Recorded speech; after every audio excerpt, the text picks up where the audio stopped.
we are going to be bringing up Jeff Montgomery to do some stand-up here. Yeah. Thank you, Jennifer. I appreciate it. All right. Hey, big hand for Alex in the back there. Thanks for the venue here. It's great stuff. So appreciate everybody coming out tonight. I apologize if you've heard this before. I've kind of practiced some of this in class on you sometimes, yeah. Anyway, let's see. How many ladies in my house? Here we go. 1, 2, 3. Obviously. You mean females? Females, sorry. Females in the house. I got 4. It's actually it has to be a record of disappointing 4 women at once. That's amazing. There you go. But disappointing 4 women at once. This is a new personal record, so that's awesome. I really appreciate the chance to come out. Went up to Abilene about a month ago with Chris, and we were at X Golf. That's X Golf. That was it's virtual golf. Yeah, you get up there and you smack a golf ball into a screen, and then you pretend to walk. And you know, the nice thing is the only really walking you have to do is to the bar 15 yards away. So at first it was like, this is just kind of dumb, and then I realized it's genius. This is what the Scottish nation, of course, you know, my people, wanted all along. You know, I don't have to walk. The booze is right there, and I didn't have to get a sunburn. That is something that is very important, my people here, people. All right, very important. So the nice thing about it is, you know, I'm reading on golf just to try and, I don't know, get into the ambiance or something, and there's a little meme that popped up that says, you know, you don't have enough balls to play golf the way I do. And I thought about that for a moment. I said, you know, yeah, it is kind of humorous, but golly, it started to open up some philosophical questions. Why? How nice would it be if you could just get a do-over, you know, in life? You know, you just crap. I just drop another ball. There you go. And I was thinking back on many things, many times I would have loved to have had that. One that comes to mind is when my wife and I are expecting our first child years ago, and we're driving, you know, coming back here, because she's from here, yeah, very local, and that's why I'm still here. No, it was great, really. Was it North Korea thing you were talking? Anyway,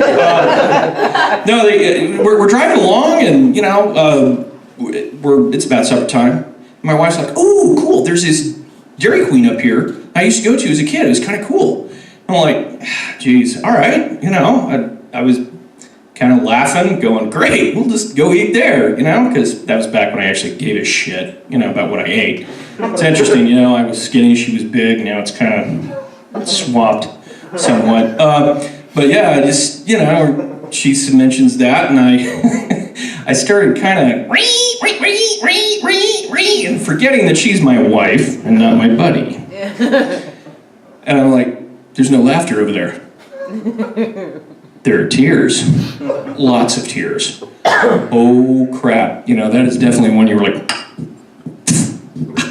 hey, let's go to Dairy Queen. Excellent. I'll give you your favorite ice cream because I love you, sweetie. Yeah, that was the one I wish I could have had back. Of course, she did get her revenge. Actually, about a couple months later, when the baby came along, we're driving her home, our daughter home. I'm a dad, excited, driving her home. I'm happy, smiling, looking back, and I hear sobbing. I'm like, quick check.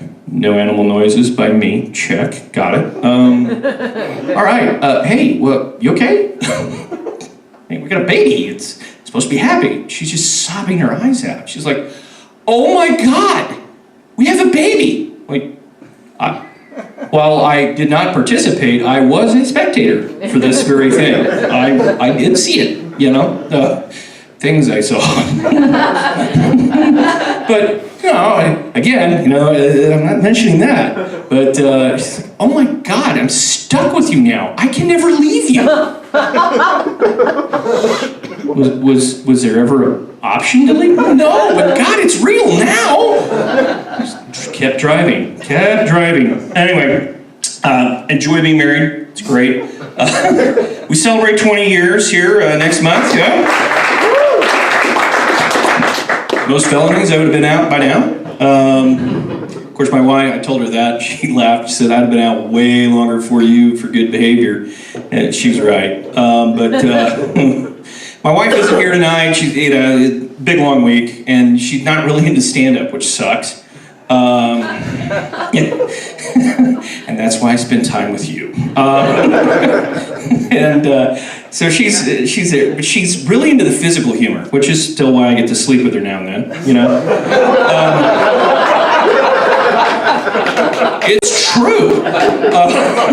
No, really, no demonstrations, but yeah, I mean, just take my word for it. I mean, geez, look at here. You know, I try to make her laugh a lot. So one time we were at a dinner party, and I thought I'd make her laugh because, she's kind of off with some people, all their backs are turned, and she's facing me.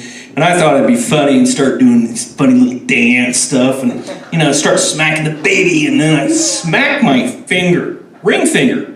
I mean, literally, I think I broke it, really.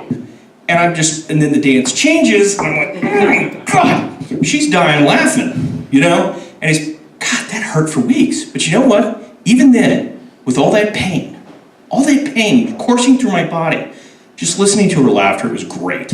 Brought back great memories, the honeymoon. She was laughing, small appendage isn't living up to what it's supposed to be doing, so, good times. So, most of my students are here, Gav from the base. Hey guys, thanks for coming out. 20 years in the Air Force. It coincides with my marriage too. Left the mistress for my wife, so that was nice. But a lot of interesting things. Enjoy teaching. Draw a lot on history. I enjoy history. It was my undergrad major. Doing all this research, before it all went to the Marxists and I did any politics and crap like that, but we actually used to read books. I found that, the fact there's 4 ladies here, honestly, the historical themes aren't really good for you in politics. Honestly, think about it. You got Anne Boleyn, you got Marie Antoinette, you can't get ahead in politics. Even the 20th century, glass ceilings are shattering, barriers are being broken down. You have Monica Lewinsky, she does get ahead in politics. You just can't win. Not really good for the guys either, Definitely lose your mind in politics, JFK, Abe Lincoln come to mind. It's a rough time. But I mean, there's other facets of history there, what would historical figures think if they came back today? Like Beethoven. What would he say if he were alive today? Probably be something in German, like, "Let me out of the coffin! It is dark and stuffy in here!" Something like that. I would think. I don't know. So the next thing that I would always think is, what would happen if you had historical figures and doing duets with normal, or I wouldn't say normal, but musicians of our current time. Ozzy Osbourne, Helen Keller. And think about that. You can only imagine what poor Helen Keller sounded like. That's Helen Keller joke. You never see him coming. Like never. Her favorite color was Velcro, right? Her favorite book was a Wilson volleyball. Of course, she got a hold of the cheese grater and thought it was the most violent thing she ever read. So, anyway, but all right, folks. I'm going to call it. I'm going to turn it back over here to Jennifer. Thank you, ma'am, for your time. Thank you, everybody.